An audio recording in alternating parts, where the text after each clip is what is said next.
You know, I talk a lot about what it feels like to sit with someone when the lights start coming on inside them. You know, that moment when something in their voice lifts, like their posture shifts and their energy gets clearer. And you can literally feel the insight landing in their damn bones. Ooh, man, those moments are holy. They really are. They're the holy shit, we're taking off moments that really make this work feel like magic. Right? But then there's this whole other side of therapy that we just don't talk about as much.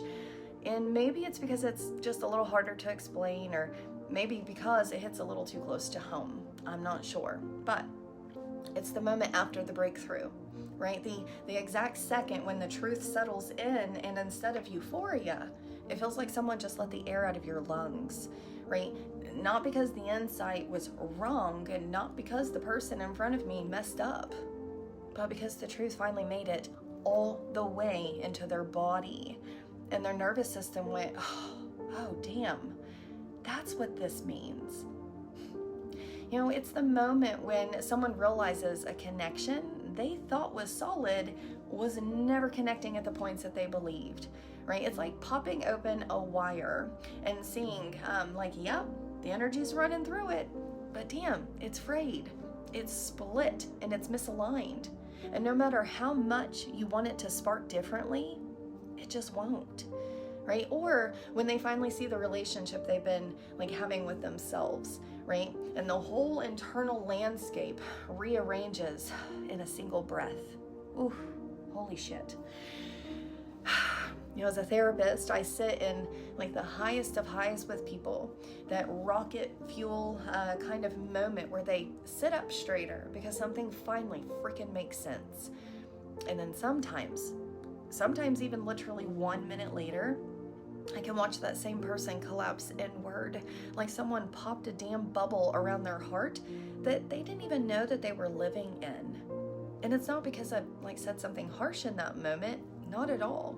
And it's also not because I burst anything. Truth doesn't land unless it's already alive inside of us, right? So if you kind of think about it in that way, defenses drop when a person finally feels safe enough for the truth to get in, right? And I just simply reflect back what I'm hearing from their words, their energy, their body, and sometimes, because I'm also a psychic medium, from spirit. Half the time, I'm scribbling like hell down here, as you guys have seen, or pressing on my third eye.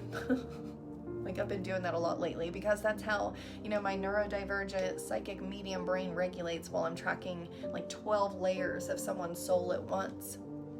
But listen, the beauty isn't just in the light bulb moments, is the whole point of me talking about this. It's in the moments when that insight knocks the wind out of them, right? It's the disillusionment, the holy shit, I was really living like this.